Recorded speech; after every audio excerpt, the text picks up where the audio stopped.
जय श्री राम। प्रिय भक्तों, प्रभु श्री राम जी के मुख से सुनिए कि इस संसार में कुछ ऐसे व्यक्ति हैं जिनका संग आपको भूल कर भी नहीं करना चाहिए। क्योंकि प्रिय भक्तों, ये हम आपको शास्त्रोक्त प्रभु श्री राम जी के वचन बताएंगे जो रामचरितमानस के उत्तरकांड में वर्णित हैं। और भगवान ने भरत जी के प्रश्न का उत्तर देते हुए असंत यानी उन दुष्ट लोगों के बारे में वर्णन किया है जिनका संग आपको कदापि नहीं करना है। भगवान कहते हैं कि उनके संग से हमेशा आपको दुख ही दुख मिलेगा, उनका संग आपको हानि ही हानि पहुंचाएगा। जिस प्रकार से दूध देने वाली गाय अगर कपिला गाय के संग में रहती है तो वो कपिला गाय बुरी जाति की होती है, वो दूध देने वाली दुधारू गाय को भी नष्ट कर देती है। प्रभु कहते हैं दुष्टों के हृदय में ऐसे बहुत अधिक संताप रहता है, वे पराई संपत्ति को देखकर सदा जलते हैं। वे जहाँ कहीं दूसरों की निंदा सुनते हैं वहाँ उन्हें हर्ष होता है, मानो रास्ते में पड़ी निधि यानी कि उनको खजाना मिल गया हो।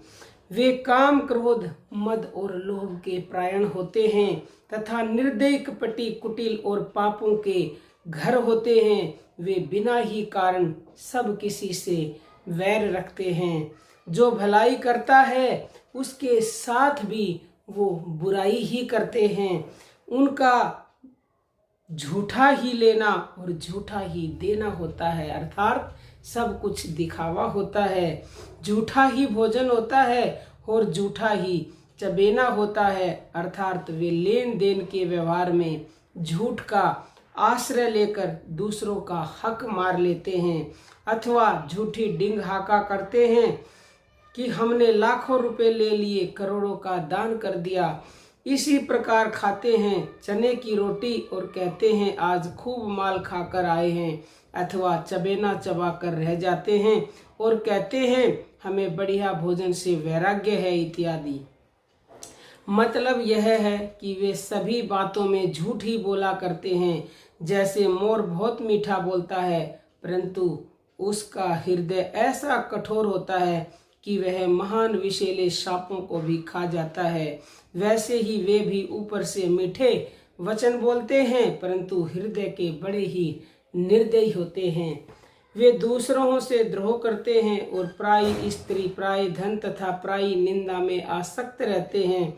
वे पामर और पाप में मनुष्य नर शरीर धारण किए हुए राक्षस ही हैं। प्रिय भक्तों, एक एक शब्द के ऊपर ध्यान दिया जाए। लोभ ही उनका ओढ़ना और लोभ ही बिछोना होता है, अर्थात लोभ से ही वे सदा घिरे हुए रहते हैं। वे पशुओं के समान आहार और मैथुन के ही प्रायण होते हैं। उन्हें यमपुर का भय नहीं लगता। यदि किसी की बड़ाई सुन पाते हैं तो वे ऐसी सांस लेते हैं मानो उन्हें जुड़ी आ गई हो। आगे प्रभु कहते हैं और जब किसी की विपत्ति देखते हैं तब ऐसे सुखी होते हैं मानो जगत भर के राजा हो गए हों। वे स्वार्थ प्रायण परिवार वालों के विरोधी, काम और लोभ के कारण लंपट और अत्यंत क्रोधी होते हैं। वे माता पिता, गुरु और ब्राह्मण किसी को भी नहीं मानते। आप तो नष्ट हुए ही रहते हैं, साथ ही अपने संग दूसरों को भी नष्ट कर देते हैं। मोहवश दूसरों से क्रोध करते हैं।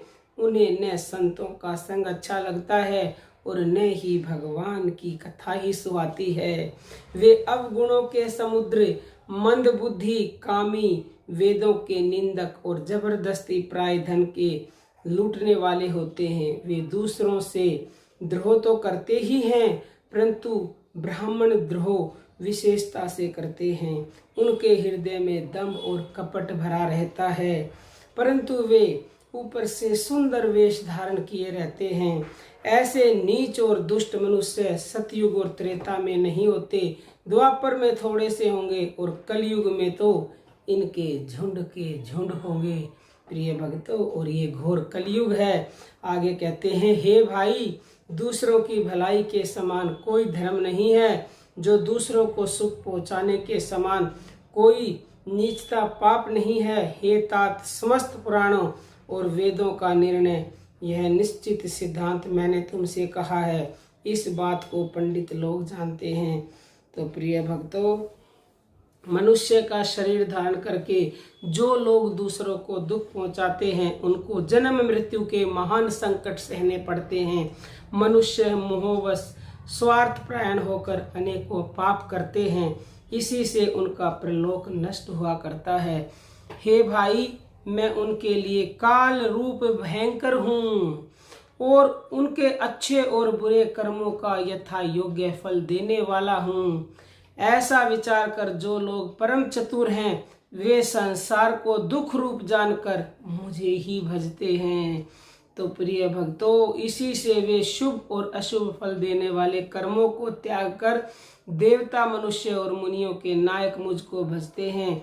मैंने संतों और असंतों के गुण कहे। जिन लोगों ने इन गुणों को समझ रखा है, वे जन्म मरण के चक्र में नहीं पड़ते।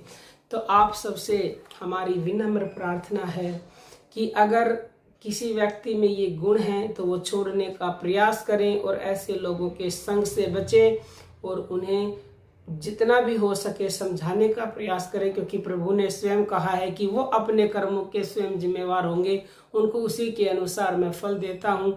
जानने के बाद भी लोग ये गलत काम करना छोड़ते नहीं हैं। बाकी अर्जी हमारी है और मर्जी आपकी है भक्तों। और अगला वीडियो होगा कि भगवान श्री राम ने संतों के अपने मुख से जो लक्षण बताए हैं उसके ऊपर, क्योंकि आज हमने असंतों के बताए हैं। और अगर आपको वीडियो पसंद आई है तो कमेंट में जय श्री राम अवश्य लिखें और अपनी हाजिरी लगाएं। अब हम अपनी वाणी को विराम देते हैं। जय श्री राम प्रिय भक्तों।